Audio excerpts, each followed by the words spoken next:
Good evening. Good evening, everyone. So, today I just want to talk about mental health in a general way because we are ending, but specifically towards depression. The questions are what really causes mental illness? Is it a spiritual problem? Some people say, oh, it's a demonic thing, especially in Africa. If somebody has mental illness, it's demon possessed. Other people say there's some brain chemical imbalances. But what is the main cause of mental illness? Today, I want to suggest that mental illness is not solved at the hospital, neither is it solved at church alone. It's a whole body problem and it needs a whole body solution. Mental, spiritual, and body. And we need to address all of them to be able to solve this issue. It's found in this God's plan. Godliness, open air, daily exercise, sunshine, rest, lots of water, always temperate, and nutrition. That's just the body side of it. And then there's the mental of it, part of it. Spiritual, of course, is covered also in that. I just want to talk about the brain. So the brain has a wonderful mechanism inside of it that the scientific world has tried to unravel, open it to us so we could understand a little bit. So there's always a communication between one path. Okay, let me say this way. Every time there's something going on within our brain, it has some electrical impulses that goes on.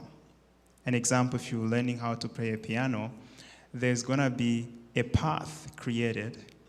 And every time you play that piano, there was going to be white matter on that path to an extent that you'll be able to close your eyes and play the song without looking. Because you have, the path has been created and has enough white matter.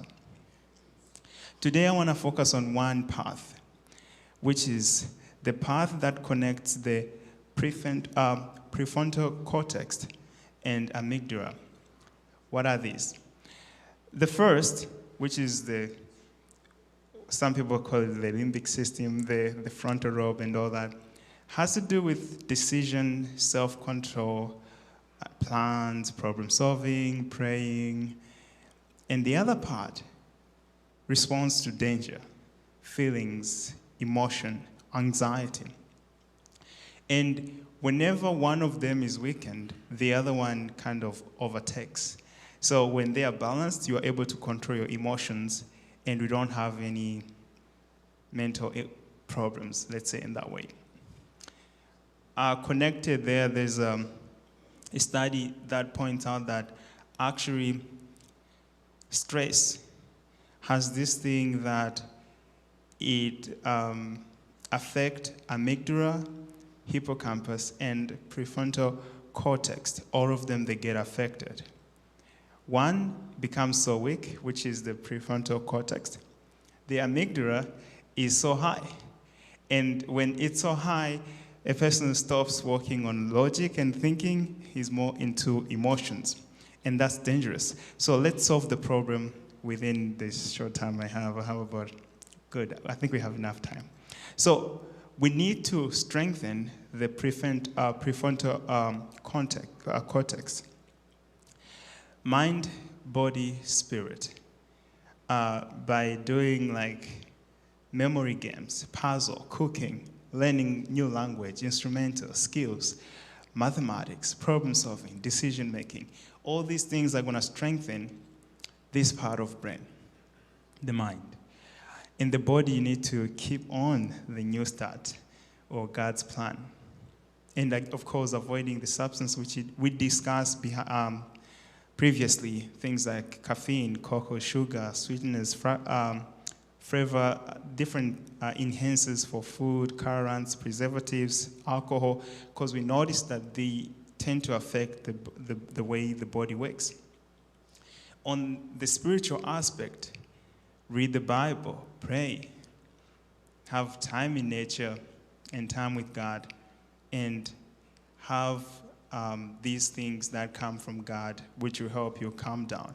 So this is the way we strengthen the thinking, the reasoning part of our brain. How about the amygdala? That part which is so connected to the emotions that kind of easily gets out of control. So these things, whenever you do them, what they do, they create more white matter around the path or the connection between the amygdala and the prefrontal cortex. And when the connection is well established, there is a balance between what's going on from here and in the senses that has to do with emotions. So it's pretty much almost the same as you can see here. It's almost the same, but it's a bit on the mind, whereby you have to find strategies for emotional triggers, because there are things that triggers you and make you feel unhappy or whatever. And basically, I just want to give an example. So if a child was raised up being bullied or doesn't have people who like this child, they hate this child for whatever reasons, the child is going to develop a belief. And this belief is going to affect her or him for his whole time. So this is an example whereby we have to help the brain through what they call cognitive behavior therapy. So example one is this child gets invited, and because of the repeated wound that happened in his childhood, he's going to say, people don't like me. That's the belief he has developed for so long. And because of that, I don't want to go. I will feel left out. And because of that, the feelings now, even if he goes, he's going to be very anxious. And then the body and the stomach and everything will react. There will be pain. Maybe whenever you go to visit people, you have even real pain, stomach problems or eye problem. But it all started with the wrong belief. And then the impulses, the desire and urge to withdraw, and then the behavior, don't go to the tea party, wherever you were invited. However, when there's correct understanding of where your belief came from, of the way and the reason why you do things, you can be able to address the problem without having to go through all that. An example, same thing happens, even though people have heard you in the past, and most people don't agree with you, you resolve to solve the problem by saying, you know what, even though they didn't like me, it doesn't mean everyone don't like me, so I am a likable person. And then the thought is, I wonder if I will go, I may be able to meet someone with similar thoughts like me that we could have a good time with. And then in that way, he's excited. And then he can eventually have a normal reaction whenever he goes there and the desire to prepare to go, and then eventually goes to the party. So it's a big thing, but there's about 7-10 distortions. I know my time is almost up. Distortions whereby there are some people who think all or nothing, whereby black and white. You are good, you're either perfect or wrong. You are not in the middle. This type of thinking may lead to problem, especially when it comes to dealing with things. Overgeneralization is an example whereby you just overgeneralize everything. These also, there are things that I think whenever you have time, you may look into it. Mental filters, whereby you could just say, oh, my wife is perfect. Actually, you could say, my wife has done things that are good many times, but she's not perfect. And when you have that, whenever something comes up, it doesn't lead to problem. Mind reading, there's sometimes when you're at school, you meet your friends. Okay, maybe I chose the wrong example. Forgive me. You meet your friends, and maybe they were talking, and the moment you arrive there, they just stop talking. You could do mind reading and think, oh, maybe they were talking about me, that's why they stopped. Or it could be something else, right? These are things that affect the way we think, and if we're not careful, they may lead us into depression and many other. Another one is fortune teller. You imagine of all this dream and all that in your mind, and you connect it to the reality, and then becomes eventually a reality, but actually it's not true. Over magnification, they say somebody did something so wrong, but it's so small, but you exaggerate it. At work, I do first aid. And let's say somebody cuts themselves on a finger, just a little bit. And then someone calls me on a walkie-talkie, Jack, so-and-so is dying, he's bleeding to death.